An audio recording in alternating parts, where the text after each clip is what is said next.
Creo que ahí está, ¿correcto? Ahí está. Bueno, Ok. pues muchas gracias, Iván. Muy buenos días a todas, a todos. Bienvenidos en otra de las ediciones de los Viernes Académicos. Muchísimas gracias, Iván Silva Fernández del Castillo, notario 46 de aquí del estado, colega, que te dispusiste. Digo, sabemos que tienes mucha experiencia en este tema. eh, no solo experiencia, sino también gusto. Has ido adquiriendo el gusto por este tema. No, quizás no de una manera un poco abrupta, pero eso no quita el hecho de que tu experiencia en esto seguramente y tus comentarios pueden ser de gran interés, de gran ayuda para todas, para todos. Agradecerte, sabemos que apenas el 16 de julio se publicaron estas reformas a la Ley Federal de Prevención e Identificación de Operaciones con Recursos de Procedencia Ilícita o Ley de Lavado de Dinero, ¿no? Por dejarlo más simple y apenas estamos dilucidando algunas de sus impactos, de sus disposiciones, ¿no? Ha habido, como saben, del Colegio Nacional, ya hubo un par de capacitaciones, una que dio el Colegio Nacional y otra que fue alguna charla con la autoridad. Y pues bueno, quedan muchas inquietudes, muchas interrogantes también. Seguramente con la brillante exposición que nos hará Iván nos podrá decir de estas reformas que vienen, que hay que estar pendientes, que ya está aplicando, que hay que ser un poco pacientes y esperar las reglas de carácter general, los propios transitorios de la reforma así lo establecen, ¿no? Entonces, pues ahora sí que agradecidos, Iván, con tu exposición, seguramente será de gran interés. Si no tienes problema, le damos a tu exposición y al final, como en los otros viernes académicos, pues ahora sí abrimos micrófonos por si alguien tuviera algún comentario, alguna duda en particular, pues bienvenidos y agradecido nuevamente. Iván, es tu colegio y agradecidos que nos compartes este conocimiento. No, al contrario, Fernando, agradecerte a ti por darme la oportunidad de estar aquí el día de hoy, eh, por lanzarme a los leones con este tema, pero pues más que nada también agradecido con el colegio por esta oportunidad. Y pues de igual manera, pues agradecerles a todos los que están presentes por darme unos minutos de su valioso tiempo para poderles platicar de este tema, que como pues bien comentas, pues para bueno o para mala, pues tengo algo de experiencia por esa auditoría que tuve a finales del año pasado. Como bien dices, pues bueno, el 16 de julio fue publicado el decreto por el cual se reforma la ley antilavado. Y al día de hoy, pues estoy seguro que ya la gran mayoría de nosotros habremos escuchado, tomado o visto algún curso respecto de esta situación. Y pues bueno, la intención que tengo con esta plática es no ser repetitivo de lo que hemos escuchado, de lo que hemos visto, sino bueno, ya enfocarme un poco más en cuáles fueron los cambios que ha suscitado, especialmente, pues bueno, lo que nos importa a nosotros como notarios. Por eso, justamente la intención de la plática, pues bueno, es enfocarme principalmente en lo que a mi parecer es lo que más nos afecta, principalmente pues revisar el artículo 17, que son el tema de las actividades vulnerables, posteriormente ver los cambios del artículo 18, que son las obligaciones de quienes las realizamos, ver muy sutilmente, digamos, los cambios que se hicieron en el 32 respecto de la restricción del uso de efectivo, que si bien fueron cambios sutiles, reitero, creo que conllevan una gran importancia a nuestro actuar del día al día. Y bueno, al final enfocarnos un poco en el tema que creo que más está ahorita siendo debatido respecto ahora qué obligación tenemos en cuanto al beneficiario controlador. Eh, la plática no espero que sea larga, la verdad es de que eh, por ejemplo, estoy tomando actualmente un curso con el Colegio de Jurisprudencia que solamente la introducción a la ley o a la reforma tomó 3 horas. Mi intención no es esa. Realmente tengo la finalidad que estemos más o menos una hora, hora 15 minutos. Y bueno, enfocándonos ya en la practicidad, qué era lo que teníamos antes y qué es lo que tenemos ahora con este decreto de reforma. Pero bueno. empezando un poco ya con la plática, pues bueno, esta reforma, ¿por qué nos cambiaron un poco las reglas del juego? ¿A qué razón se vino esto? Eh, Dentro de la exposición de motivos, bueno, el senador Corral hace señalar que las principales razones por el cual se hace este decreto, en primer lugar, pues habla nuevamente del fortalecimiento del sistema financiero mexicano, pero en un segundo punto, y creo que lo más importante es que nos habla sobre el cumplimiento que tenemos que realizar respecto de las 40 recomendaciones del también conocido como GAFI. Recordemos que México es parte de este organismo desde junio del año 2000 y que derivado de el ser integrante e inclusive en algún momento precedir la presidencia, tenemos la obligación de cumplir con estas 40 recomendaciones que han realizado, de las cuales pues México ha cumplido en algunas, mas sin embargo queda mucho por hacer en otras. De las 40 recomendaciones, pues bueno, actualmente tenemos 10 recomendaciones cumplidas, 22 con un cumplimiento generalizado, 7 con un cumplimiento parcial y una que realmente no está siendo cumplida. Es menester señalar que, bueno, que en este año 2025 México entra en una quinta ronda de evaluación mutua y entonces pienso yo que el objetivo de esta norma, de la forma en la cual se publica, es principalmente para demostrar en esta ronda de evaluación que al menos dentro del marco normativo hemos tenido una mejoría y que ya estamos cumpliendo con estas cuestiones. Creo que esta es la principal diferencia, contrario a la ley del 2012, donde tuvimos una vacatio legis de, si no me equivoco, entre 8 o 9 meses entre su publicación y su entrada en vigor. En el caso concreto de este decreto, nos agarra un poco fuera de lugar porque se publica el 16 de julio y su entrada en vigor entra el 17 de julio, o sea, al día siguiente de su publicación, sin tener, digamos, espacio para poder analizar cuáles son las nuevas obligaciones que al día de hoy ya están justamente vigentes.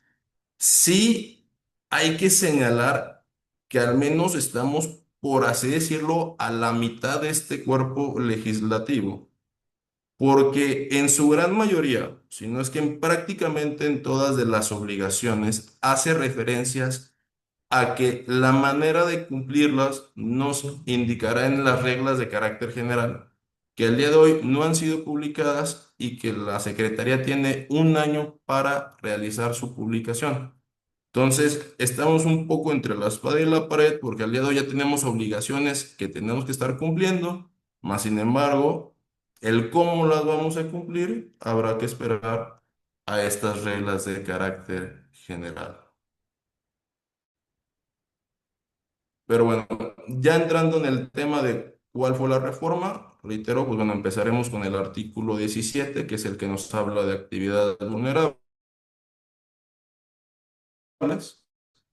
iniciando o enfocándonos exclusivamente en la fracción decimasegunda, que es la que nos interesa a nosotros, que es la prestación de servicios de fe pública.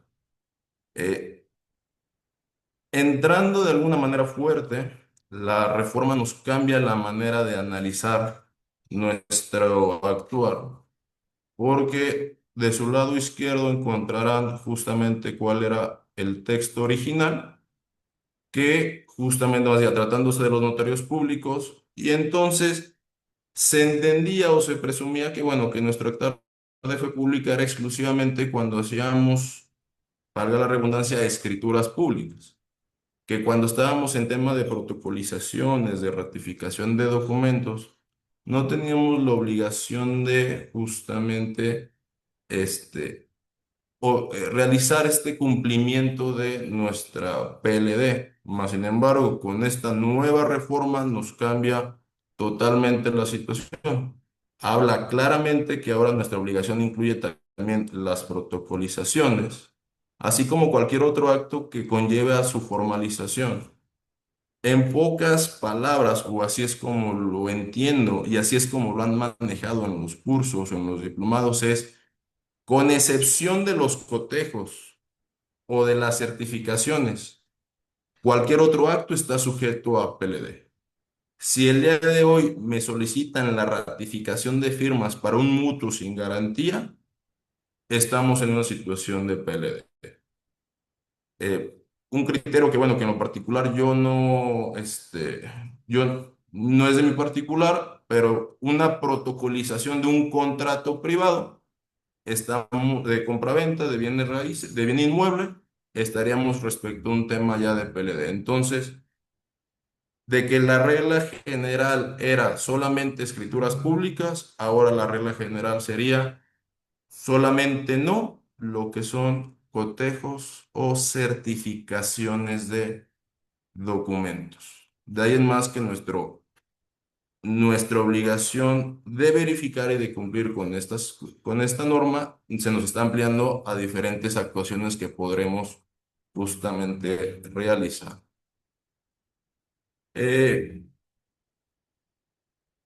el inciso A, que es el que, bueno, la gran mayoría ya todo el mundo conoce, que es la transmisión o constitución de derechos reales, tiene dos cambios. Uno que puede ser insignificante, pero que ha iniciado un gran debate, que es justamente la eliminación de la palabra o en su caso, y el segundo, del cual sí nos estaría afectando, que es la disminución del monto para el tema de justamente el aviso.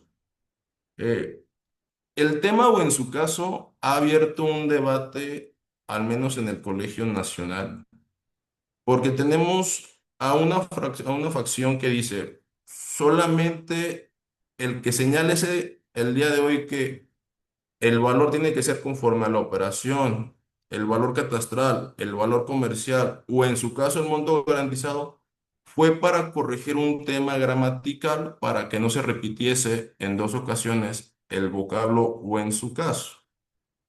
Por otro lado, tenemos otra facción, que es el criterio un poco más delicado, en donde hace parecer que obliga al notario a tener en cualquier operación traslativa de derechos reales sobre bienes inmuebles, de tener un avalúo comercial. Por ejemplo, en el caso de Aguascalientes, en el municipio, si yo hago una donación de padres a hijos, pues no tengo que tener para efectos del ISABI ninguno, no tengo la obligación de solicitar un avalúo comercial. Justamente, la ley no me lo obliga. Aquí la cuestión o lo que se está debatiendo o que se está poniendo en tela de juicio es si ahora tengo con esta eliminación de este vocablo o en su caso, el solicitar y tener a la vista un avalúo comercial. En pláticas que se tuvo el colegio con autoridad de la UIF, ya nos hicieron entrever que solamente fue un error gramatical.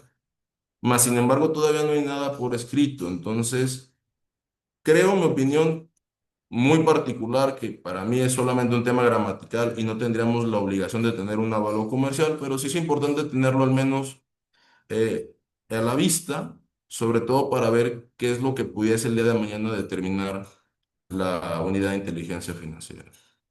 Y bueno, en un segundo punto también, muy importante, la disminución de las 16,000 salarios mínimos, bueno, en la legislación pasada, que ya sabíamos que estábamos hablando de UMAS, a las 8,000 veces UMA. Esto, pues bueno, por una parte nos conlleva una mayor carga de trabajo, pero de alguna manera, tratándose del tema de acumulación, pues nos puede tener cierto beneficio porque ahora tendremos una mayor cantidad de actividades vulnerables y pues bueno, va a ser más fácil la acumulación. Importante, no se está equiparando a la restricción de efectivo. El aviso parte de las 8,000 UMAS, la restricción de efectivo son 8,025. Aunque la diferencia es mínima, podemos llegar a tener operaciones que en su totalidad sean pagadas en efectivo, pero sí tengan.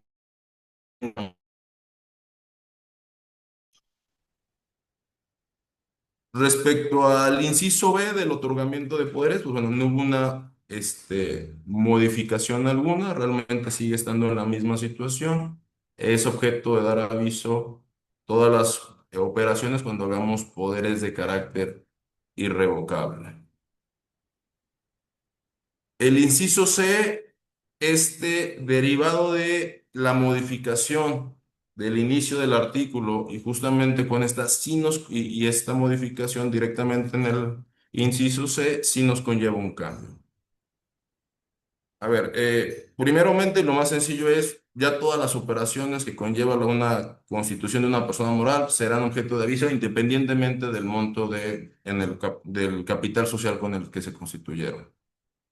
Ahora bien, aunado a que ahora tenemos que prever las protocolizaciones, eh, podemos, en mi opinión, entender que los criterios de carácter que en su momento había otorgado la UIF respecto de que los notarios no eran sujetos de actividad vulnerable cuando se trataban de protocolizaciones porque se le dio a entender a la autoridad que nosotros no éramos sujetos activos del acto, sino que simplemente nos traían un documento para pasarlo a nuestro folio y cumplir con una formalidad prevista en la ley, se ha dejado, digamos, de aplicar.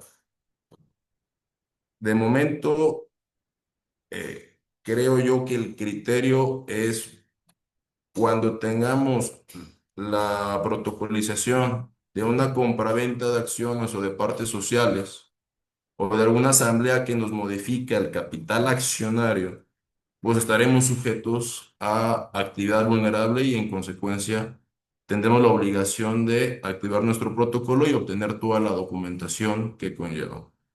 Esperemos que esto, el día de mañana, pues el Colegio Nacional pueda volver a sentarse con las autoridades y decirles, bueno, nosotros no somos parte en esta situación. Por ejemplo, yo tengo ahorita un caso donde tengo que protocolizar una asamblea de hace varios años, donde hubo un aumento de capital y pues bueno, no me queda otra más que en este momento estar solicitando la documentación. Recordemos que para efectos de la fe pública, lo que conlleva la actividad vulnerable no es propiamente la elaboración o el acto la elaboración del acto de asamblea, es la protocolización. Entonces, si nos toca protocolizar una asamblea de hace varios años, pues no nos queda más que cumplir en este momento con todas nuestras protocolo de PLD. Y también de los cambios más importantes, el tema de fideicomisos.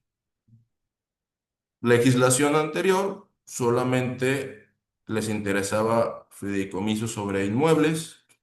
Legislación actual, fideicomisos en general.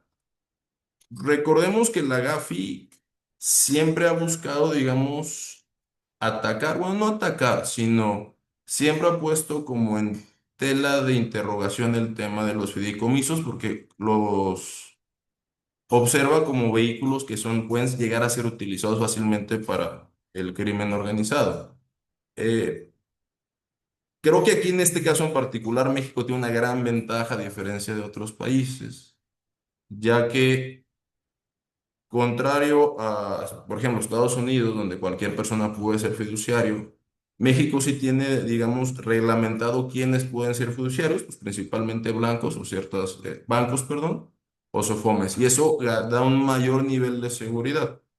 Pero bueno, mientras eso está sucediendo, la situación actual es que toda la constitución o modificación de fideicomiso será una actividad vulnerable. Ojo, no solamente y regresando a lo que cuando empezaba la plática, no solamente los que estén en escritura pública. Si el día de hoy nos toca una situación de una modificación del fideicomiso en donde solamente nos pidan la ratificación de firmas, estaremos frente a una actividad vulnerable y en consecuencia tendremos que tener nuestro expediente único de identificación de usuario, dar el aviso correspondiente, entre otras cuestiones. Y de igual manera, disminuimos el monto para lo que es el aviso que se tiene que dar a la unidad de inteligencia financiera. Y pues bueno, el otorgamiento de contratos de mutuo, ese realmente no hubo un cambio, no hubo ningún cambio, seguirá justamente en la misma situación. Estos son los artículos que nos aplican a nosotros como notarios. ¿Cuál fue el principal cambio en mi parecer?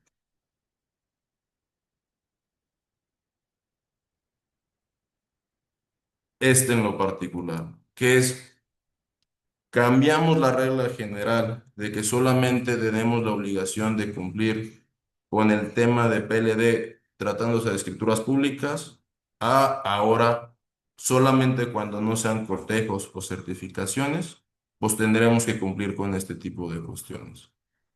Ratificaciones de firma, no creo que puede ser uno de nuestros principales riesgos, justamente porque la gente, pues de alguna manera estaba acostumbrada a, vamos a hacer un contrato de mutuo, vamos con el notario para una mayor credibilidad, una mayor tranquilidad, que anteriormente pues no tendríamos que justamente dar hacer el expediente único, no teníamos que dar este aviso. Pues, lamentablemente esto ha cambiado. La regla ahora es solamente certificaciones, no tendremos la obligación de justamente hacer esta situación. Y que también sí hay que agradecer al Colegio Nacional porque en la iniciativa del senador Corral también se agregaba el tema de las certificaciones. Afortunadamente, en el momento de su publicación, pues bueno, ya observamos que esto fue eliminado, pero en su momento sí en la iniciativa sí se preveía inclusive el tema de las certificaciones. 18. ¿Cuáles son nuestras obligaciones? Lo- Esa es la realidad. Primeramente, pues bueno, tenemos que entender que no nos queda más que esperar a las reglas de carácter general, perdón, las reglas de Básicamente todas las obligaciones terminan con la frase de conformidad con las reglas de carácter general que emita la Secretaría.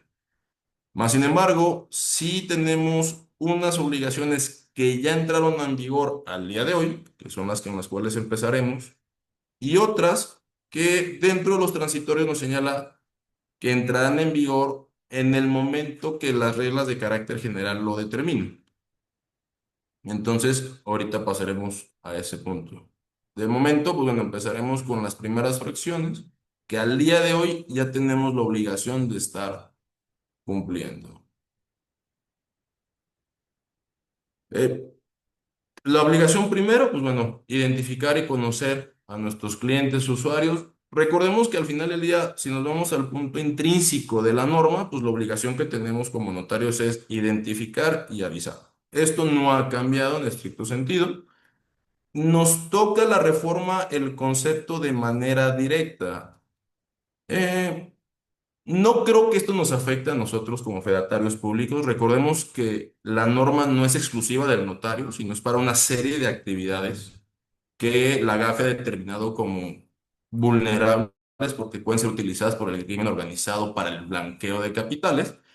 Pero en este tema en particular, el tema de manera directa, pues bueno, nuestra función es intrapersonal. Nosotros tenemos que tener a la vista al cliente justamente para la firma de los documentos. Por lo tanto, creo que esto no va justamente para nosotros, sinceramente. Y bueno, de igual manera, también dentro de la identificación, además de continuar con verificar su identidad, basándose en otros medios de identificación con reconocimiento oficial. Pues esto creo que no ha variado. Al final del día, para identificar nosotros a una persona, pues tenemos que tener a la vista pues, el pasaporte, la credencial para votar, que son medios de identificación oficial. Eh, en algunos casos, y como medio de recomendación, pues bueno, se sugiere justamente el tema de revisión de huella de la INE. Más bueno, ya queda el criterio de cada una de las operaciones o en todas las operaciones lo hacen. Yo en lo particular, tratándose de traslativas de dominio, como un tema de sanas prácticas, siempre pido el tema de la huella para tener una mayor tranquilidad justamente en la elaboración de mis documentos. Recordemos que el tema de ley antilavado parte mucho de la prudencia que nosotros como personas que estamos sujetos a esta actividad vulnerable tendremos.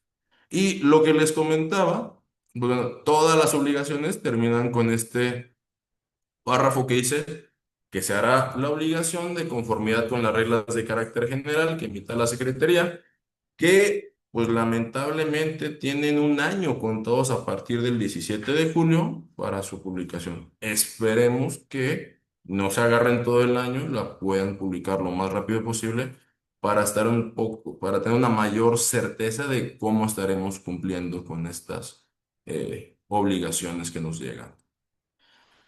Eh, la obligación número dos, el tema de relación de negocios. Aquí, pues bueno, afortunadamente, desde antes, cuando nos estábamos hablando de los criterios generales que emitió la UIF, el notario no tenía una relación de negocios, ya que no teníamos una relación de forma cotidiana con nuestros clientes. Esto se adopta con este decreto. No lo agregué porque ya se me hacía mucho, pero bueno, en el artículo 3 cuando se especifica el concepto de relación de negocios, ya se agrega que la prestación de servicios de fe pública no es una relación de negocios. Entonces, afortunadamente, pues bueno, esta es una obligación que podemos omitir de en nuestro. La obligación número 3, beneficiario controlador, la que más al día de hoy nos está afectando, eh, cambia nuestra manera de ver las reglas, cambia nuestro juego, cambia nuestro actuar. De momento no quisiese justamente quedarme en esta obligación, ya que al final con más calma me gustaría hablar con ella, pero bueno.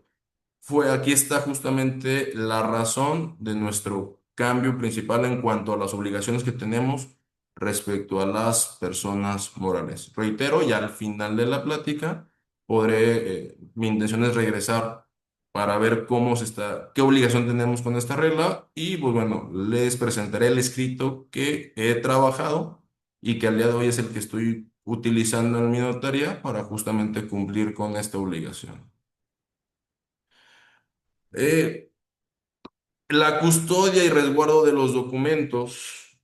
A ver, aquí hay un cambio que ha llamado la atención a más de uno. Siempre teníamos, bueno, desde un principio teníamos la obligación de custodiar y proteger, más sin embargo, dentro nos hablan de que también tenemos que custodiar los registros de las operaciones realizadas, la correspondencia comercial, los análisis que habremos realizado.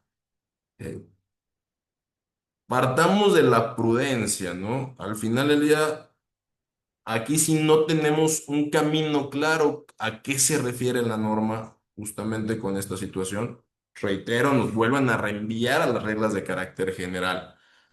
Este, Ya dependerá de cada uno de nosotros, pues, en este momento, pues decir, bueno, ¿qué es lo que voy a archivar? Si voy a revisar, a guardar los WhatsApps de las personas con las que me he comunicado, si voy a guardar los correos electrónicos, dependerá de cada quien. Para mí, yo creo que esto es un poco excesivo. Al final del día, como notarios, pues bueno, nuestra actividad vulnerable se encuentra plasmada en la escritura pública, donde se hizo constar la voluntad de las partes, donde se tiene el apéndice, donde se fueron necesarios para la realización del acto, el antecedente, el avalúo, las identificaciones, demás documentos.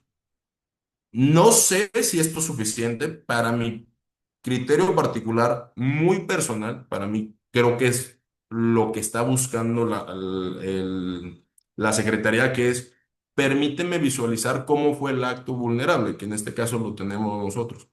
Recordemos, estas disposiciones no son exclusivas para justamente los notarios, es para todas las actividades vulnerables.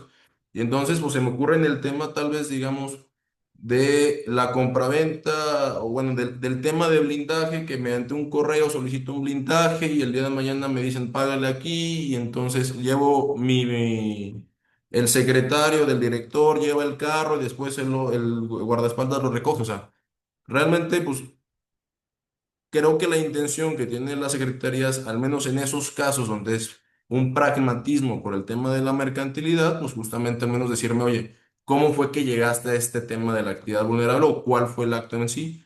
En mi opinión, no nos afectaría tanto a los notarios, reitero, opinión muy personal, porque mediante la escritura tenemos, ahora sí que, en la escritura se plasma cuál fue la actividad vulnerable. Y pues nos agregan o nos aumentan justamente la vigencia de el cuidado de nuestros documentos por 10 años, aunado a que nos señalan que los deberemos conservar en el lugar en donde, en el domicilio que hemos señalado. Yo también incluyéndome, yo utilizaba el apéndice justamente para ahí guardar los expedientes únicos de identificación de usuario. Pues bueno, esto nos lo va a imposibilitar en razón de que, uno, pues son 10 años, es ya un tiempo sumamente mayor. Y dos, pues que bueno, yo en la idea o en la norma anterior decía, en el caso de una auditoría, pues si me piden el documento, tengo la facilidad de acudir al archivo de notarías para solicitarlo, ¿no? En dado caso. La cuestión es que esto ya aquí pues se termina con esta facilidad. Sigue en el reglamento la posibilidad de tenerlo en el apéndice, pero ya por una cuestión de logística pues ya va a ser prácticamente imposible porque debemos tenerlo por 10 años y en nuestro lugar. A mí, ¿cuál es la recomendación que les doy en cuanto a este tema? Derivado de la auditoría que yo tuve es escaneen toda la documentación. La verdad es que yo a partir de esta visita di instrucciones para todo lo que es el expediente único de usuario que esté totalmente escaneado y la verdad es que es un alivio que el día de mañana les puede justamente ayudar bastante. El alta y el registro, pues esto no hay nada justamente de qué platicar, pues al final de cuentas tenemos la obligación de estar dados de alta en este registro de personas con actividad vulnerable y bueno, brindar las facilidades en caso de una visita, ¿no? Pues no podemos cerrarle la puerta al personal del SAT cuando vienen a hacer la visita de actividad vulnerable. Y bueno, algo que a ver, pues es algo para considerar, ¿no? La fracción sexta nos habla sobre la obligación de dar avisos, esa pues, la tenemos siempre, pero pues dábamos el aviso derivado de la actuación que teníamos. Ahora ya no. Justamente nos habla la reforma que si tenemos sospecha de que el acto que se pretende realizar pudiera prevenir o estar destinado a la comisión de un delito, tenemos que dar un aviso de 24 horas. Y ese es el tema más delicado. Incluso si el acto u operación no se celebró. Ya no es, doy hago el acto, realizo, celebro el acto, perdón, y doy el aviso. Aquí también es, pues bueno, si a mi criterio la actuación es sospechosa y por alguna razón no se dio, pues tendré la obligación de en el término de 24 horas dar este aviso de actividad vulnerable con la información o documentación que me haya llevado a sospechar justamente de esta cuestión. Hasta aquí son las obligaciones que ya están en vigor.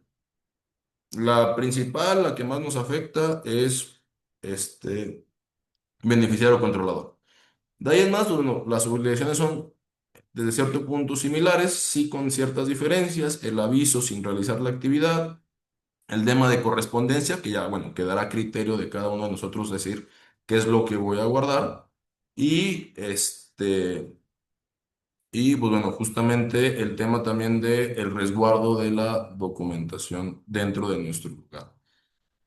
Si se dieron cuenta, todas, en su gran, más bien, todas las obligaciones siempre nos dice o terminan con la misma frase, bueno, de conformidad con las reglas de carácter general. Aquí, pues lamentablemente estamos en incertidumbre, ya está en vigor la obligación, ya hay que cumplirla. El cómo, saber si la estamos cumpliendo correctamente, pues bueno, tendremos que esperar a las reglas de carácter general, pero esto no es un impedimento para decir el día de hoy, ya tengo que estar cumpliendo con esto. Este, la parte 2 pues bueno, nos hablamos de las obligaciones que ya están previsto en ley pero cuyo plazo entrará no en el momento en que entren las reglas de carácter general, sino en el plazo que establezcan en las mismas reglas. Puede que las reglas nos digan que entrarán en vigor al día siguiente, pueden que incluso en un plazo más largo. Entonces, habrá que esperar o habrá que analizar en su momento los artículos transitorios de estas reglas para ver cuándo entrarán en vigor. Pero creo que es importante saber qué es lo que nos va a tocar hacer, porque ya no hay vuelta para atrás. La obligación ya está en ley, solamente estamos esperando para saber cómo las vamos a cumplir y a qué se refiere.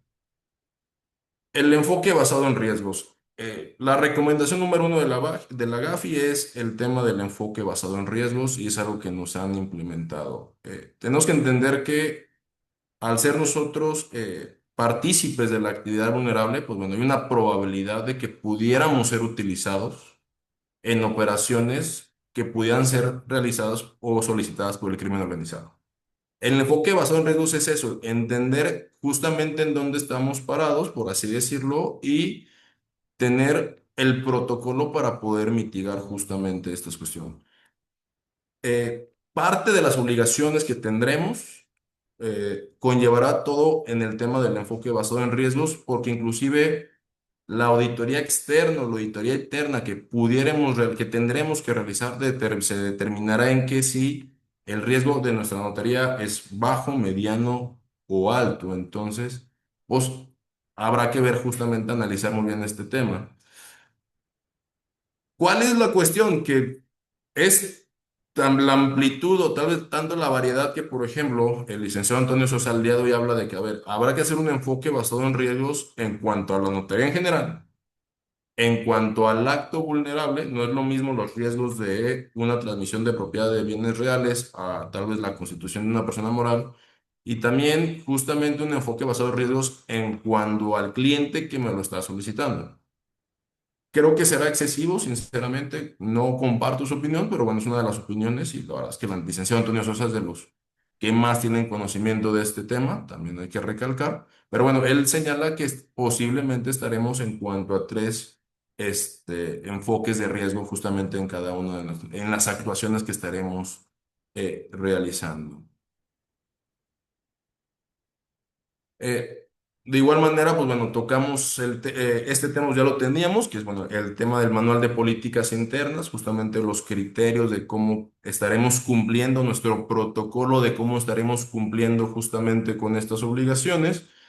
Y aquí nos señala el tema de las PEPs o de las personas políticamente expuestas. Reitero, pues habrá que esperar a ver a qué se refieren las reglas de carácter general, porque pues al día de hoy la propia ley cuando describe a las PEPs en el artículo tercero, pues solamente nos dice que son las personas que desempeñan o han desempeñado funciones públicas en territorio nacional o en un país extranjero. Sumamente amplio, ¿no? Un regidor, o sea, entendemos un gobernador, un presidente municipal, pero pues una función pública, pues un regidor un suplente, un diputado, pues bueno, habrá que checar justamente esas situaciones, ¿no? Y también señala que habrá que identificar a las personas relacionadas con ellas. Volvemos al mismo tema, algo pues que es sumamente ambiguo en este momento. Sabremos, tendremos la obligación de tenerlos, hay que preocuparnos en este momento, no, todavía no ha entrado en vigor esta obligación, pero bueno, justamente pues tener en mente que el día de mañana tendremos que tener este catálogo de los PEPs.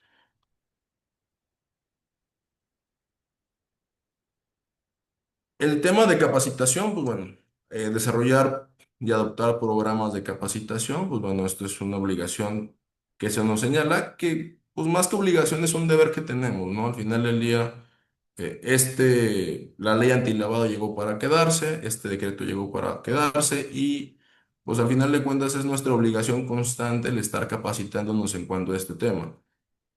Ojo, aquí, bueno, la capacitación habla del personal, pero recordemos que en el tema de fe pública, el único obligado es el notario. Entonces, claro, nosotros nos auxiliamos, nos apoyamos de nuestros colaboradores. Los avisos, yo los reviso, pero no los hago yo, los hace mi personal. Pero al final del día, en las auditorías, en las multas, en las sanciones, el obligado es el notario. Entonces, esto sí hay que tomarlo mucho en consideración, saber que nosotros no podemos contraer a una persona moral donde pueden señalar a un representante para cumplir con estas cuestiones. El notario no puede realizar esto, la obligación es directamente personal hacia su persona. Entonces, esto, pues bueno, para tenerlo siempre en pie y de la manera, pues bueno, apoyar a nuestros colaboradores en su capacitación, pero recordando que justamente nosotros somos los responsables en este tema. La fracción décima nos habla de los mecanismos autorizados que, bueno, que permitirán un monitoreo permanente de los actos y de las operaciones, así como de un perfil transaccional. Y de igual manera, pues que te permite estar verificando el tema de la acumulación y de las personas políticamente expuestas. Misma situación, esperemos a las reglas de carácter general. Creo que dentro del Colegio Nacional, pues bueno, se está hablando de este tema justamente porque, bueno, es lo mismo una notaría de la Ciudad de México con 200, 300 empleados a tal vez a una notaría de algún municipio pequeño que solamente es el notario, su secretaria y tal vez uno o dos abogados, ¿no? Entonces, el tema de los mecanismos automatizados, pues bueno, o sea, habrá que ver a qué se referirá o con qué se podrá cumplir. Eh, Esperemos que pueda ser tan sencillo como tal vez contener algún Excel o algún documento sin tener la necesidad de tal vez hacer un gasto derivado de esta situación. No sabremos hasta que se hagan las reglas de carácter general, pero pues bueno, tenemos esta obligación de tener estos mecanismos automatizados. Y el último de las obligaciones, pues bueno, la revisión que nos hagan justamente externos o internos. Regresamos al tema del enfoque basado en riesgos. Gran parte, la recomendación de la GAFI, pues nos habla justamente de que el que realiza la actividad vulnerable debe tener un entendimiento de, bueno, cuál es el riesgo de las operaciones que está sujetas o cuál es el riesgo que él pudiese llegar a tener. Esto nos conlleva justamente también en esta obligación, ya que tenemos la posibilidad de hacer una auditoría interna cuando el riesgo es bajo o medio o, bueno, si el riesgo es alto, justamente estaremos hablando de una auditoría externa independiente. Gran, no gran parte, pero bueno, alguna de nuestras obligaciones se determinará mucho sobre el enfoque basado en riesgos en la situación en las cuales estamos en cuanto justamente a nuestro actual. Estas son las reformas, las adiciones que ha habido en el artículo 18. Importante, pues bueno, el tema de las PEPs, el tema del enfoque basado en riesgos, de los mecanismos automatizados y el tema de las auditorías, ¿no? Que son, creo yo, en mi parecer, las principales obligaciones que se nos vienen. Pues el tema de capacitación es algo que siempre hemos tenido, digo, esta plática es una capacitación al final del día, entonces esa no creo que haya una gran preocupación. Es importante tenerlas en cuenta. ¿Tenemos la obligación de cumplirlas? No, todavía no. Ya están plasmadas en ley, reitero. Entrarán en vigor en los tiempos que determinan las reglas de carácter general. Las reglas señalan que tendrán que publicarse dentro de un año contados a partir de la publicación del decreto, pero pues incluso se habla que tal vez se pudiera extender el tema para iniciar cumpliendo las obligaciones, porque se pueden publicar las reglas y tal vez en esas mismas señalar que habrá otro tiempo para el inicio de su entrada en vigor. Eh, El tema, pues bueno, de la restricción de efectivo, ya lo tenemos en conocimiento, ya lo hemos realizado, pero creo que hay tres cambios que es muy importante tenerlos en nuestra consideración. En primero, pues bueno, el artículo 32 que nos habla de la prohibición para utilizar el uso de monedas y billetes, nos agrega el término aun cuando la liquidación o el pago se realice en efectivo por conducto de una entidad financiera. Siempre estaba previamente en tela de juicio si los depósitos en efectivos eran, se tenía que tomar a los depósitos en efectivo como cumplimiento en efectivo o como justamente instrumento bancario. Había por ahí no recuerdo si una tesis o jurisprudencia de la Suprema Corte que decía, no, los depósitos efectivos fungen para cumplir las transferencias, bueno, perdón, para cumplir con instrumentos bancarios, y por ahí en una consulta a SAT dijo que no, que al final del día los depósitos, el origen era en efectivo, se tenía que considerar como efectivo. Esto ya se termina la discusión, la ley es clara, se considerará como efectivo los depósitos que se realicen en las entidades financieras. Este, de igual manera, pues bueno, no hubo como tal. un cambio respecto al tema de los límites en efectivo, que son los que tenemos en pantalla, más sin embargo, sí hay que tomar en consideración al menos estos tres que estoy señalando. Ahorita explico el por qué. De la compraventa de inmuebles, pues, no tenemos ningún inconveniente. Esto lo hemos realizado constantemente. Bueno, más bien lo hemos cumplido durante los últimos años. Todo el mundo lo tiene en la mano. Pero bueno, la compraventa de acciones o partes sociales o el arrendamiento de inmuebles, creo o considero que también hace un límite que debemos tomar en consideración. Explico. El artículo 33 nos señala que es obligación de las personas depositarias de la fe pública de identificar las formas de pago. Un contrato de arrendamiento previo a la reforma, pues era un contrato privado donde yo ratificaba firmas. No era objeto de actividad vulnerable. La propiedad donde se decía en cesión de acciones, previo a la reforma, con el criterio utilizado, no era actividad vulnerable. La ratificación de un contrato privado de cesión de derechos, previo a la reforma, era un contrato privado, ratificación de firmas, no era actividad vulnerable. Al día de hoy ya no. Al día de hoy, con las protocolizaciones y con las ratificaciones, ya son actividades vulnerables. Entonces, mi opinión es que esto amplía el margen de maniobrabilidad, el margen de nuestras obligaciones y en consecuencia, pues en un contrato de arrendamiento donde yo esté ratificando firmas, pues no me queda otra más que estar cumpliendo y verificando que el límite se esté respetando en el tema de efectivo, que es un límite mensual. En una protocolización de una asamblea por la cual se estén cediendo onerosamente derechos accionistas, pues habrá que prever también el tema del límite en efectivo. ¿Es excesivo? Puede ser. Será opinión de cada uno justamente esta situación, pero al final del día es la obligación que tenemos que cumplir. Así las cosas también esto se puede, digamos, verificar porque si el día de hoy ustedes quieren dar un aviso de cesión de derechos de alguna acción o de parte social, dentro del sistema te señala, bueno, cuál fue el método o el mecanismo de pago.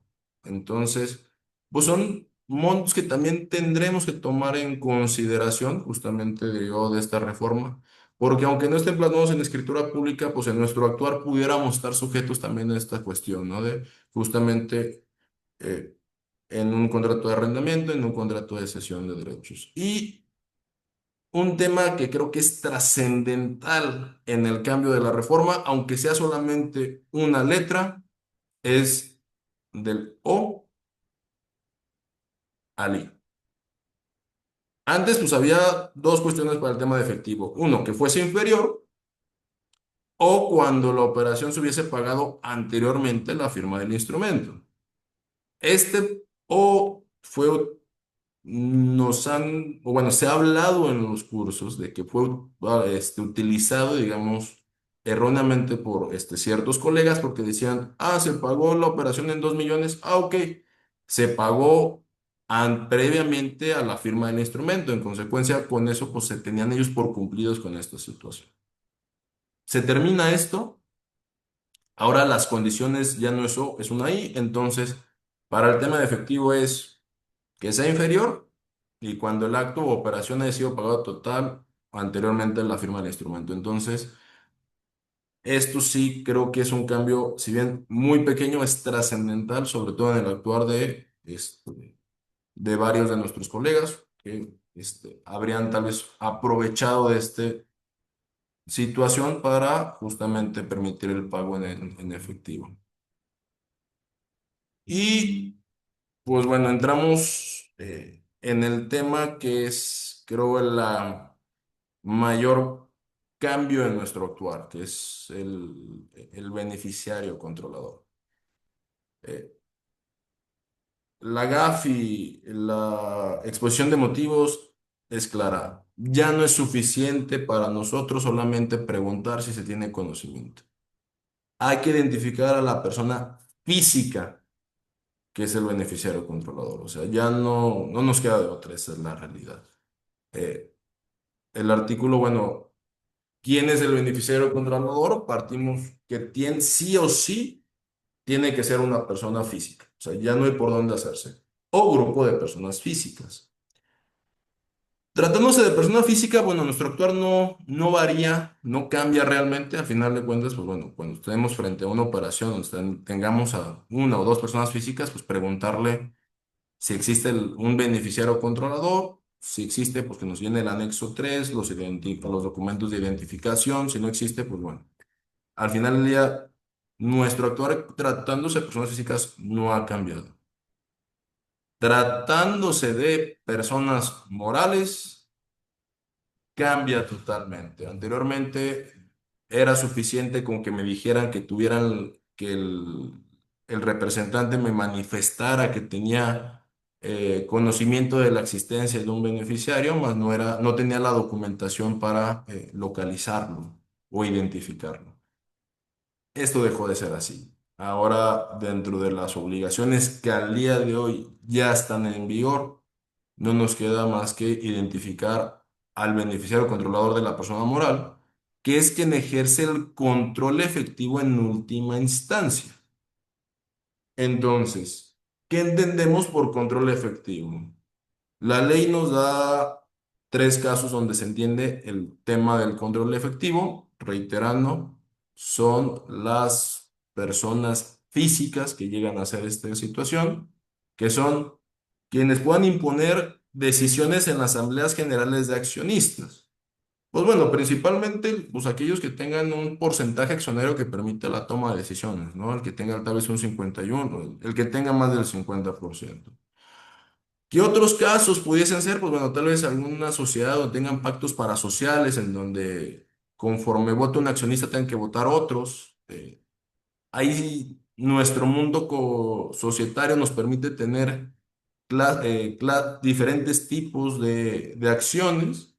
Pudiésemos tener una sociedad mercantil con acciones de voto delimitado donde tal vez el 90-95% del capital social esté en un sujeto que no pueda votar en las asambleas ordinarias y que realmente el 5% del capital social tenga estas acciones de voto preferente que son quienes podrán votar en la asamblea general, ¿no? Entonces, son este tipo de situaciones que, bueno, que tendremos que estar observando, previendo y verificando que no suceda. En un segundo punto, pues bueno, aquella persona que podrá mantener, que tenga la titularidad de los derechos. Aquí hay un cambio. Anteriormente la ley nos señalaba 50, baja ahora al 25, a más del 25% del capital social. Aquí se me fue subrayarlo, no es el 25, es más del 25%. Y por último, pues bueno, quienes tengan la administración, la estrategia o las principales políticas. Creo que para mí en este tema, pues entra el órgano de administración, ¿no? De acuerdo con nuestra normatividad mercantil, la ley general de mercantiles, pues bueno, es el órgano de administración quien establece, valga la redundancia, quien administra la sociedad y en todo caso quien determina las estrategias, en algunos casos previo acuerdo de la Asamblea General.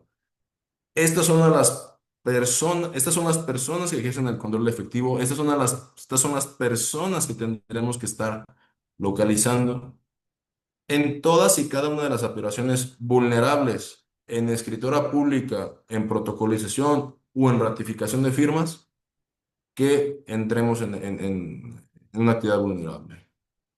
Y, pues bueno, ¿quién nos debe entregar la información? El artículo 20 muy bonito, muy bello, nos habla de un mundo tal vez en mi opinión utópico, donde dice, pues bueno, no se preocupen, tenemos la opción uno que es donde la persona moral obligada de las actividades vulnerables designará ante la Secretaría un representante o el encargado de cumplimiento que, de acuerdo con la ley, tendrá no solamente la obligación de estar informando, sino mantener actualizada la información. O bueno, si no se ha realizado este primer punto, nos vamos al punto número dos, que es el órgano de administración, quien deberá entregar al notario esta documentación de información. Pues sí, la ley es bella, decir, pues no va a haber ningún inconveniente, voy a, con patito feo SDCB, quién es tu encargado de cumplimiento, dame quiénes son, ahora sí, las personas físicas que controlen la sociedad. La realidad es que esta obligación no es derivada del decreto. Esta obligación está desde que se publicó la ley en el 2012 y al menos en mi caso particular, pues, no me ha tocado una sociedad mercantil que tenga un encargado de cumplimiento.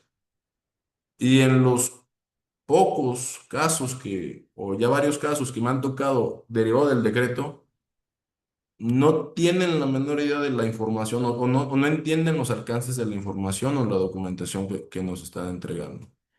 Porque no solamente es que nos la entreguen, también habrá que verificar que esté correcta, ¿no? Y ahí entramos en una situación muy complicada, pues porque al día de hoy, pues bueno, no tenemos una base de datos en la cual se pudiera determinar, se pudiera, digamos, buscar quién es el actual capital accionario de una empresa. Hasta esta reforma, o hasta la publicación de este decreto, que un momento más voy a señalar, pues realmente las obligaciones que tenía una sociedad mercantil cuando transmitía una acción o parte social, pues sí, era hacer una publicación en el sistema de la Secretaría de Economía, pero pues realmente, en mi opinión particular, era letra muerta, son muy pocas las que los hacían. Es la protocolización de una asamblea por la cual se modifique el capital accionario no es susceptible de inscribirse en el registro público de comercio al día de hoy, conforme al Código de Comercio. Y entonces, pues realmente tenemos, no tenemos una base de datos sólida para saber justamente quiénes son los accionistas. Recomendaciones, pues bueno, ver cuál fue la última protocolización, la última asamblea celebrada, ver quiénes son los accionistas en esa asamblea y bueno, darnos una idea de justamente quiénes son. En cuanto al órgano de administración, pues algo mucho más sencillo. Se tiene que escribir en este caso cuando se trata de títulos o operaciones y es una práctica común estarlos inscribiendo cuando hay un cambio de órgano de administración, pero al menos en el tema de los quiénes son los accionistas de la empresa, pues está complicado.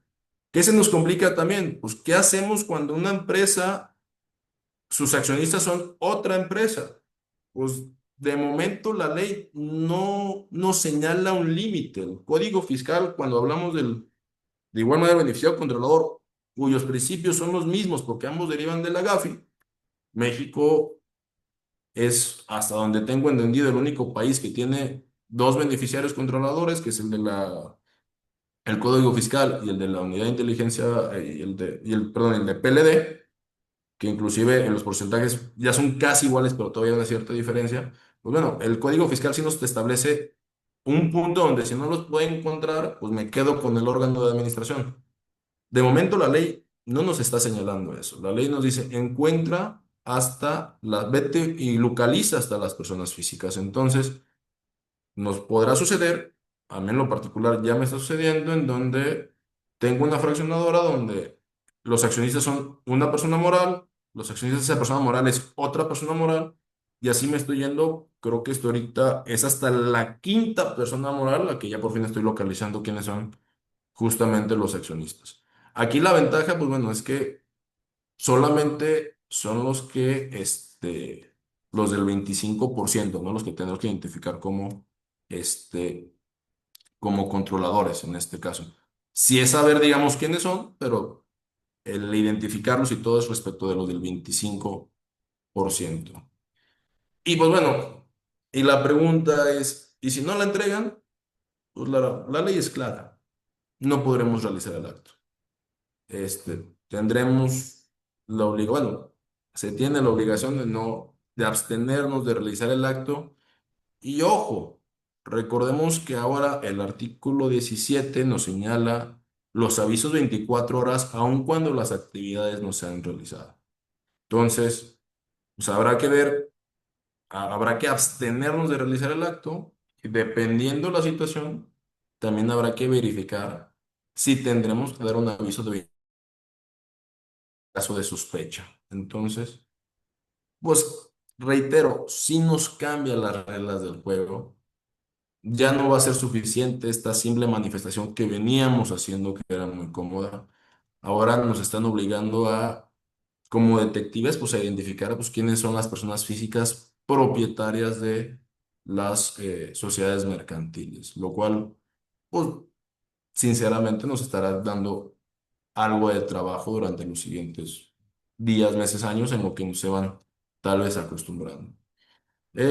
Hay una ventaja, esto sí es, bueno, esto entra dentro de las nuevas, dentro del decreto, que es, pues bueno, ahora las personas morales, cuando se trate de transmisión de dominio, constitución de derechos, deberán hacer una publicación en el sistema electrónico que para en todo caso determine que opere, perdón, la Secretaría de Economía, así como deberán publicar la información para la determinación del beneficiario controlador. Reiteremos, habrá que esperar si esto funciona. Justamente, no es la única obligación, o sea, no sería la primera vez que las personas morales tienen la obligación de hacer de hacer una publicación en algún sistema determinado por gobierno. Ya en la Ley General de Sociedades Mercantiles, eh, obliga a las sociedades mercantiles a hacer una publicación en el sistema electrónico, de igual manera la Secretaría de Economía respecto de las modificaciones accionarias. E inclusive, pues bueno, si nos vamos a las disposiciones fiscales, el artículo 27 del Código Fiscal, pues obliga a las personas morales a informarle al SAT cada vez que se realiza alguna modificación o transmisión de acciones. Entonces, ya tenemos dentro de nuestra normatividad, pues bueno, previamente o en otras disposiciones, justamente la obligación de hacer este tipo de publicaciones o comunicaciones. Ahora lo agregamos en este tema de PLD, pues esperemos que esto nos pueda auxiliar el día de mañana, pues justamente para cumplir con esta obligación que, reitero, al día de hoy ya está vigente. El cómo habrá que esperar las reglas de carácter general, pero ya es una cuestión que estaremos cumpliendo, que deberemos cumplir justamente el día de hoy. Y pues bueno, realmente ya ahorita esta sería un poco la plática. Reiteraba, no, mi intención no era robarles toda su mañana, sino justamente hacer un resumen conciso, breve de cuáles eran las disposiciones anteriores, cuál es la disposición actual, cuáles son los cambios que tenemos, cuáles son las obligaciones que se tienen el día de hoy que ya debemos cumplir, cuáles son las obligaciones que justamente nos estarán encaminando. Y pues bueno, ya nomás para terminar, les quisiera compartir este, el formato que, bueno, reitero, es el que yo he preparado, no es el mejor, no es el perfecto, al contrario, si ven algún detalle, alguna cuestión, pues bueno, encantado de escuchar sus sugerencias, pero es el que al día de hoy, pues bueno, estoy utilizando en la notaría para justamente cumplir con este tema. Eh, pues bueno, beneficiario controlador para personas morales, estimado licenciado Iván Alejandro, notario en mi calidad de representante legal, apoderado delegado especial de la persona tal, manifiesto bajo protesta de decir verdad que la siguiente información es fidedigna, actualizada y está ratificada por el órgano de administración. Ojo, cuando tenemos una protocolización, pues puede que ni siquiera tengamos al representante legal, tenemos un delegado especial. La ley nos señala que lo obligado a falta de persona señalada por la administración, digo, por la persona moral, es el órgano de administración, que en algunos casos no los vamos a tener con nosotros, tenemos apoderados. Entonces, por esa razón hago este señalamiento que está ratificada por el órgano de administración de la persona moral. Y, pues bueno, justamente hago el desglose de cada uno de los tres artículos que se está señalando, justamente que es si existe la persona física que puede imponer decisiones en la asamblea, si existe la persona física que obtenga más de un 25%, aquí yo les pido que me entreguen cuál es el capital accionario actual de la sociedad, y bueno, en caso de que alguno del 25%, pues ahora sí cumplo con el tema del anexo 3 o anexo 4 dependiendo, ¿no? Y pues bueno, si existe alguna persona diferente al órgano de administración, porque les pido que me digan cuál es el órgano de administración, si puede tener algún control respecto de las estrategias y políticas o administración, perdón, de la sociedad.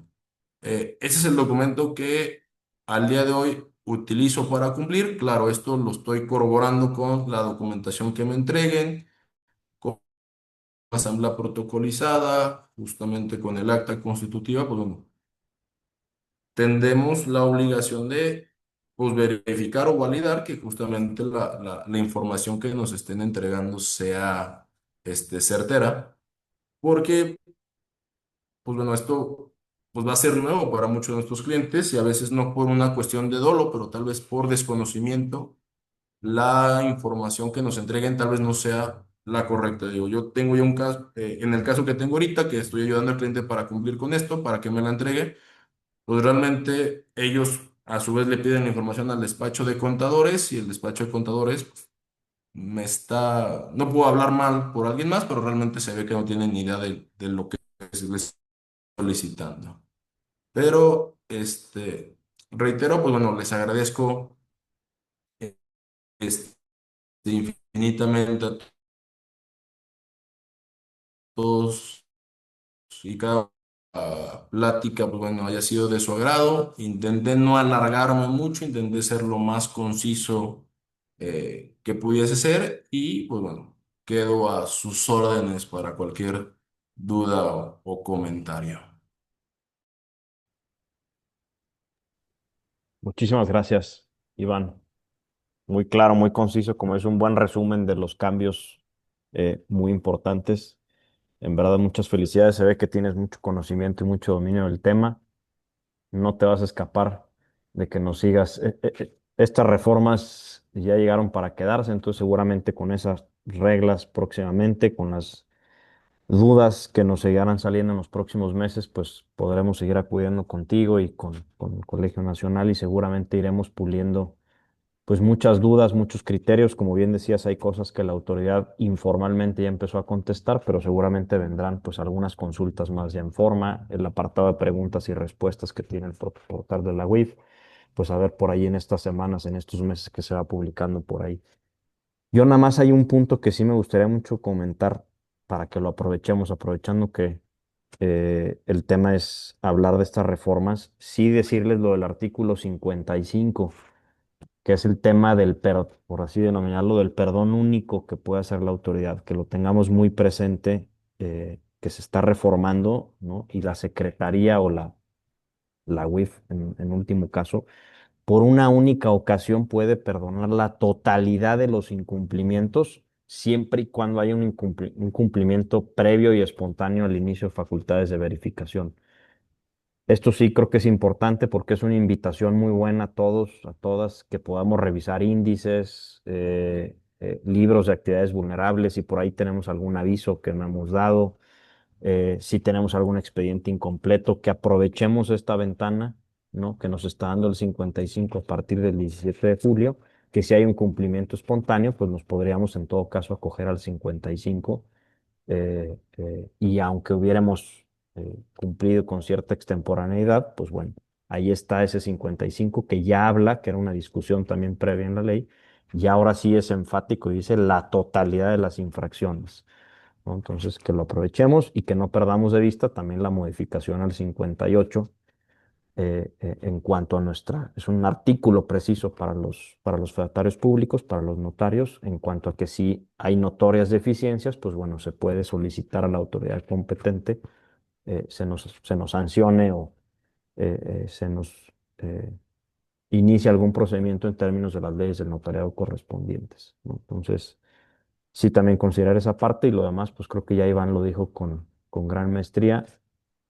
El otro tema, también invitarlos, esta plática queda grabada, se va a subir después, les compartimos el link.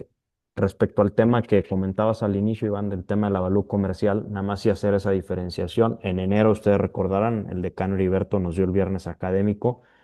Una cosa es los cambios que hubo en la resolución miscelánea fiscal respecto al declaranot, ISR enajenación, ISR adquisición y la obligatoriedad del avalúo comercial y todas las discusiones que ahí derivaron. Y otra cosa son los avisos y las reformas a la ley de prevención, donde también está esta discusión del o en su caso, ¿no? Nada más sí que no perdamos de vista que son cuerdas y obligaciones diferentes, ¿no? Ahí está la grabación del notario Heriberto, esta también va a quedar grabada para que podamos nada más sí distinguir esa parte de lo que es para efectos de ISR, enajenación, adquisición y para lo que va a ser para efectos de cumplimiento de la ley de prevención. Por ahí hay algunas dudas en el chat, pero digo, antes, si quieren, de las dudas del chat, si alguien de viva voz quiere levantar la mano, quiere hacer algún comentario, tiene alguna duda, ahora sí que encantados.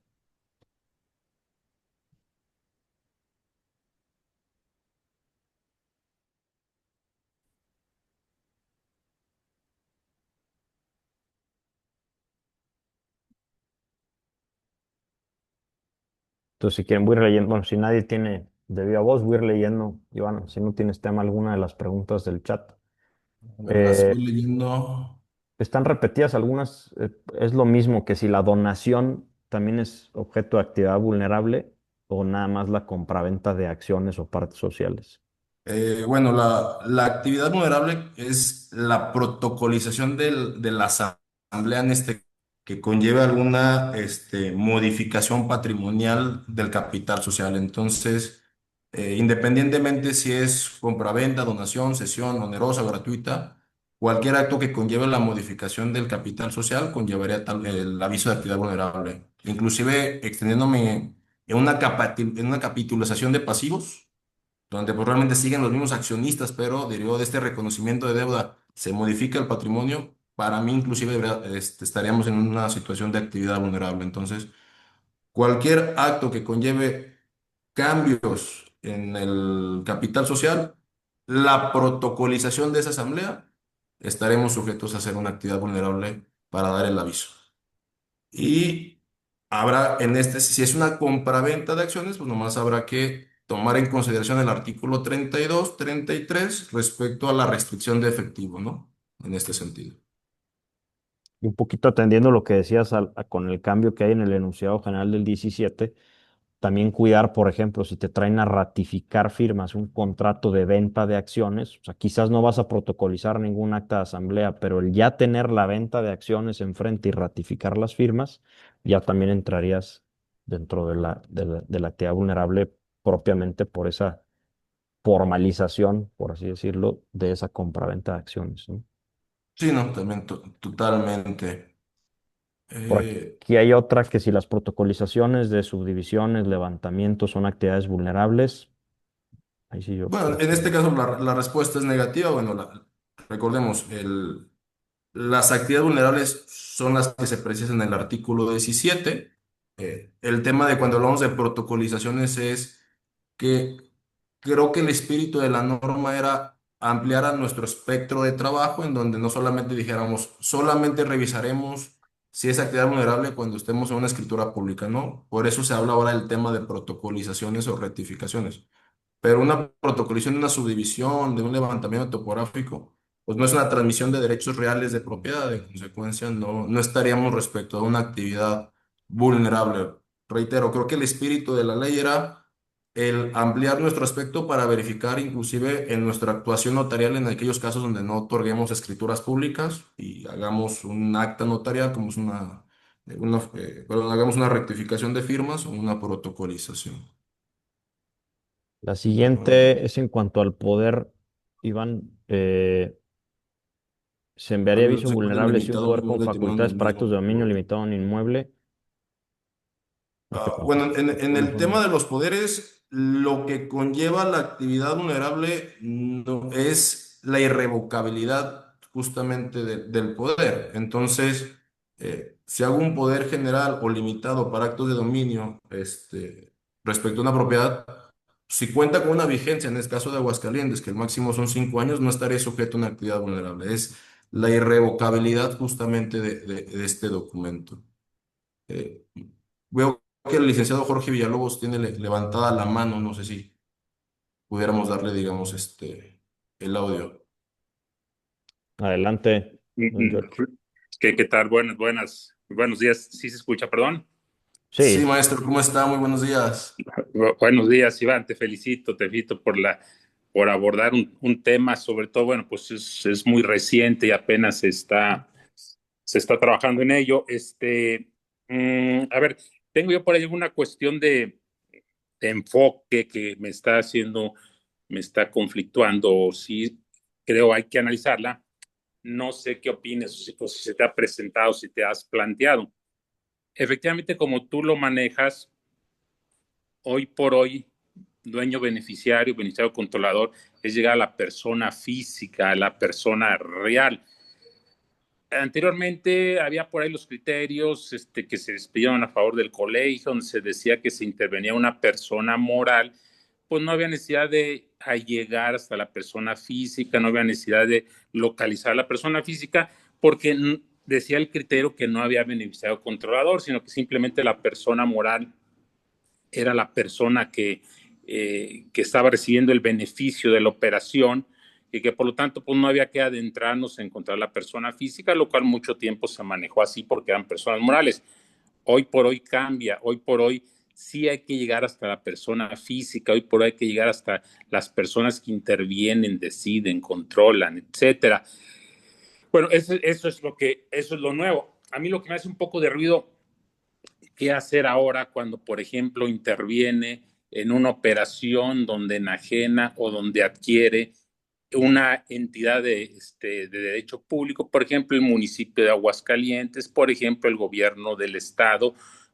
Yo no sé si tú estás colocado en el supuesto, qué hacer, cómo definir el dueño beneficiario, cómo manejar quién es dueño beneficiario, porque ya no le va a gustar a la autoridad que digamos que es el propio que es el propio municipio, es el propio estado, sino que nos va a pedir que lleguemos a personas físicas. No sé, o eso últimamente traigo en la mente, no sé qué opines al respecto de esta situación. Eh, Muchas gracias, profesor, como siempre, que en lo particular no lo había considerado, pero bueno, recordemos que inclusive el día de hoy tenemos personas de bajo riesgo, ¿no? Inclusive tenemos un anexo diferente para lo que son el gobierno, el municipio, entonces, los fiduciarios. No le puedo decir ahorita justamente, pues bueno, la obligación está clara, ¿no? Persona física, eso es lo que está pidiendo la ley. Yo presumo que digo que eventualmente en las reglas de carácter general, pues establecerán ciertas excepciones, como puede ser el municipio, en donde, pues bueno, creo que nuestra obligación podrá terminar justamente con la identificación de las personas o del que son, digamos, los representantes del municipio, en este caso, pues el presidente, el secretario de ayuntamiento y el síndico procurador. Presumo que ahí es donde se va, digamos, a terminar justamente nuestra obligación de identificación en cuanto al beneficiario controlador y bueno, en su momento también tendremos que estar considerando el tema de las PEPs o de las personas políticamente expuestas. Eh, de momento me da pena decirle que no tengo una respuesta en cuanto a la pregunta que acaba de realizar. Creo que la ley no nos deja una posibilidad en la gran mayoría de los cursos, de las pláticas, pues nos hablan siempre del tema de la prudencia. Eh, Ahorita, si me llegase a tocar, no me ha tocado, reitero, yo en mi opinión muy particular, pues bueno, cumpliendo con la identificación de justamente los representantes del municipio, pienso que el día de mañana pudiera poderme defender en caso de una auditoría, decir, oye, no, ni modo que encuentre la administración controladora a todos los ciudadanos del municipio de Aguascalientes, te identifico quiénes son los representantes, ¿no? Esa es mi opinión muy personal. Oye, Iván, mira, por ahí les puse, aprovechando esa pregunta y otra que hay del tema de que cotizan en bolsa. No es para efectos de beneficiario controlador de prevención de lavado, como decías, en México tenemos esas dos, pero ya para beneficiario controlador fiscal, Hacienda había publicado algunas preguntas y respuestas, algunas a partir de consultas del Colegio de Notarios o de otros sectores, bancos y demás. Y la primera pregunta justo responde esto, que si hay beneficiario controlador fiscal para efectos de entidades de derecho público, y responde que no. Entonces creo que digo, haciendo una interpretación, pues creo que en este mismo sentido nos podría servir ese criterio que ya publicó la propia Secretaría, reitero, para efectos de beneficiario fiscal, pero bueno, creo que nos sirve para efectos de PLD.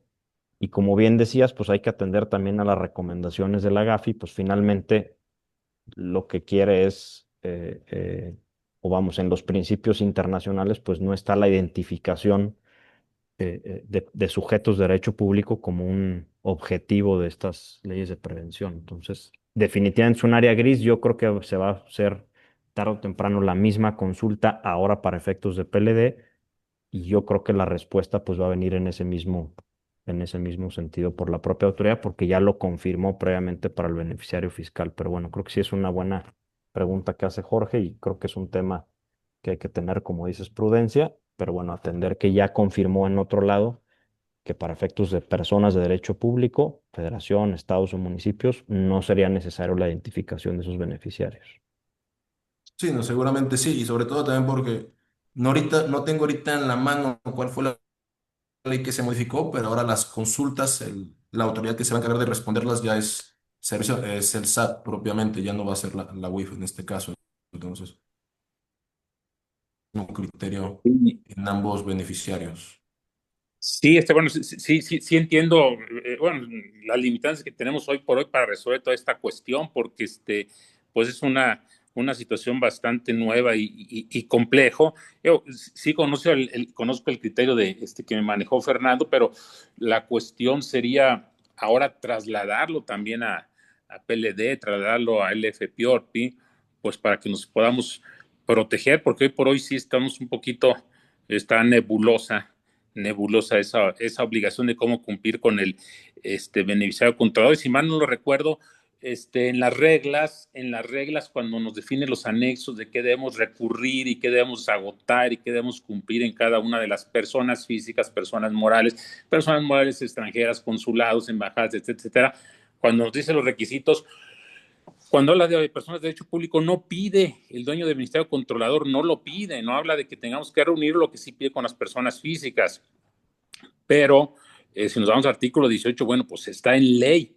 Ya en el apartado específico de las personas morales de derecho público, no lo pide el dueño beneficiario. Lo que sí piden las reglas con las personas físicas, con las personas morales de derecho privado, etcétera, sí pide que reunamos el beneficiario controlador o dueño beneficiario, pero en materia de personas de derecho público no lo pide las reglas. Entonces, pero sin embargo, artículo 18 sí. Entonces ahí estamos un poquito confundidos. Esperemos que se pueda solucionar esto y darnos claridad, porque creo que sí nos traen un poco perdidos ahora con las nuevas disposiciones, con el nuevo enfoque, con la nueva finalidad de la ley. Vamos viendo a ver cómo se dan las cosas. Sí, no, totalmente, profesor. Es lo que reiteraba durante la exposición de que pues tenemos obligaciones que al día de hoy ya tenemos que estar cumpliendo, en el caso del beneficiario controlador, pero la forma en la cual cómo se va a cumplir, pues habrá que esperar a las reglas de carácter general. Sinceramente no creo que haya un gran riesgo en el tema de las personas morales públicas, en ese sentido municipio, los estados, porque la GAFI lo que está buscando con estas recomendaciones es o saber quiénes son los dueños de las estructuras jurídicas, de las empresas mercantiles que puedan ser, digamos, sujetas al crimen organizado. Tratándose tal vez un poco más de la cuestión pública, las recomendaciones nos hablan más de los PEPs, de las personas políticamente expuestas, identificarlas, ¿no? Entonces, sinceramente, comparto su opinión en ese sentido. Creo yo que la intención, como se ha venido haciendo hasta el día de hoy, en cuanto al tema de personas públicas, es pues, identificar quiénes son los representantes y en un segundo plano, un poco siguiendo las recomendaciones de las GAFI, pues bueno, identificar a los PEPs, ¿no? En este caso. Dudo mucho que o siento yo que el espíritu de la recomendación no va encaminado en ese sentido, va más hacia las personas morales de índoles privados, saber quiénes son los accionistas o dueños de las empresas, ¿no? En ese tema. Muy bien, colega Iván, eh, pues sí, es lo que tú dices, ojalá se defina por ese lado y ya exista algo expreso y contundente, pero de antemano te felicito por abordar una cuestión tan novedosa y que todavía tenemos mucho que estudiar y sin embargo ya a los pocos días la estás abordando. Te felicito, muchas gracias. Gracias, profesor. No sé si hay alguna otra pregunta. Gracias, don George. Había otra que está relacionada un poquito con esto, Iván, lo de qué pasa con los beneficiarios en empresas que cotizan en la bolsa. Ah, a ver, es un tema muy complicado, esa es la realidad, ¿no? La ley es clara, lamentablemente, no, al día de hoy con la normatividad que tenemos, pues no podemos dar una respuesta en concreto. encuentra a la persona física. eh, Aquí, pues bueno, y lo platicaba con Fernando en días pasados, que le agradezco como siempre sus conocimientos, pues las recomendaciones de la GAFI habla de respecto de los que cotizan en bolsa, pues son entes públicos que pueden identificarse quiénes son, digamos, estos propietarios, lo cual permite tener un mecanismo de bajo riesgo o de disminución de obligaciones. Pero eso es lo que podría llegar a ser, digamos, en las reglas de carácter general. Al día de hoy, con la publicación de la ley, el artículo 18 fracción tercera identifica a las personas físicas, ¿no?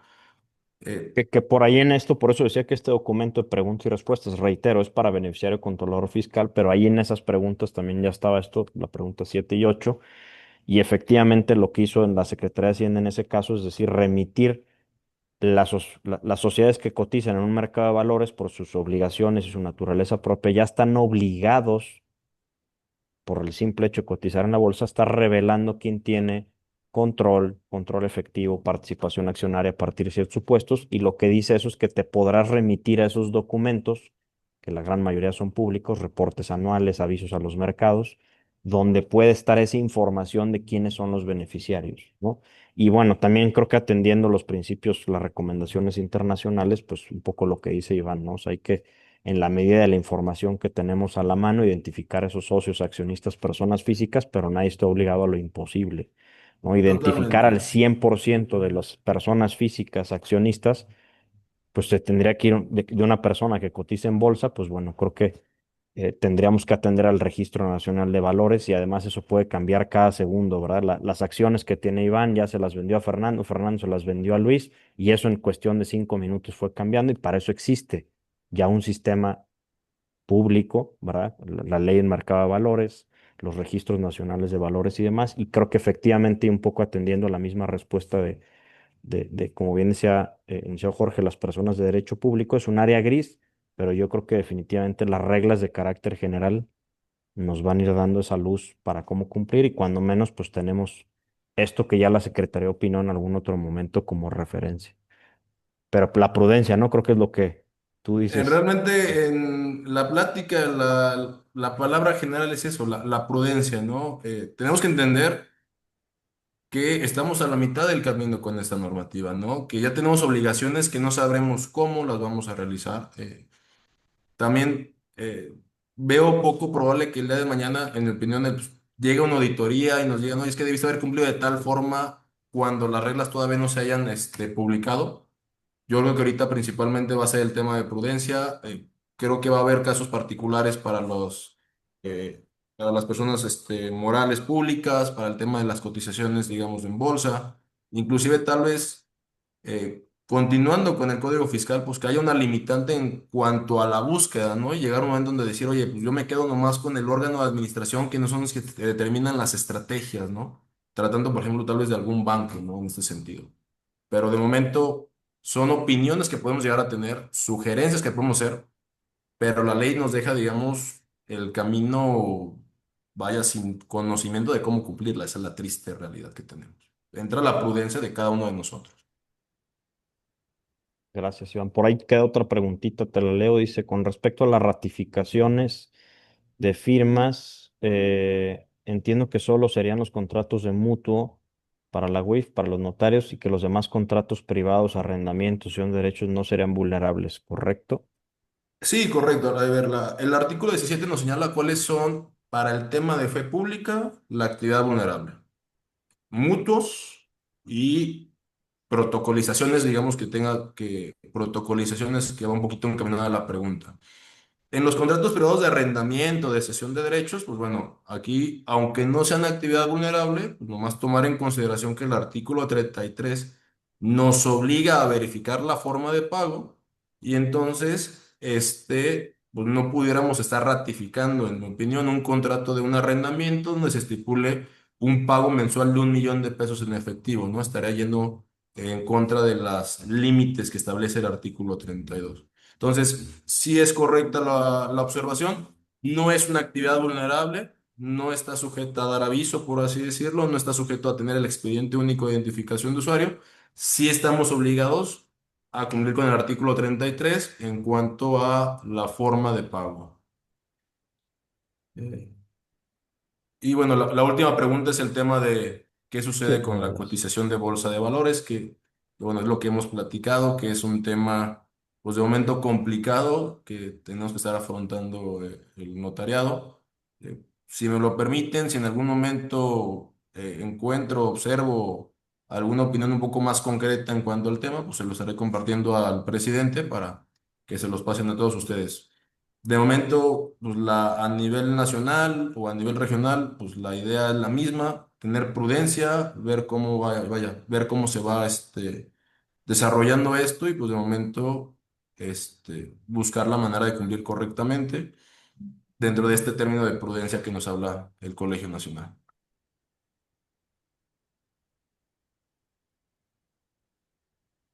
Miren, aprovechando, sí tengo aquí a la mano, aprovechando que aquí lo tengo, se los voy a poner un manual de beneficiarios finales de la OCDE que por ahí puede igual y por si alguien lo quiere descargar, igual y hay información Pues de principios digo, internacionales que pueda servir un poquito para esos temas, casos ya más complejos, temas que les cotizan. comparto de igual manera,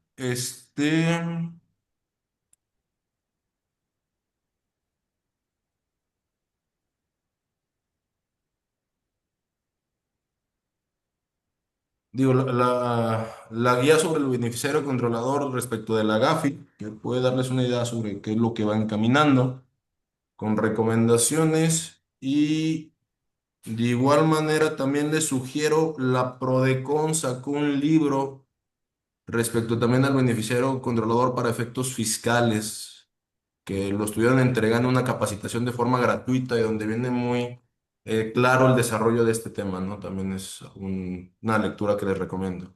Que a ver, no es, en teoría, bueno, no es el mismo del PLD, pero parten del mismo principio que son las recomendaciones de la GAF. Pues muchísimas gracias, Iván. No sé si alguien más quiere hacer uso de la voz, levantar la mano, Claro, reactivar su. en la guía hay firmado que la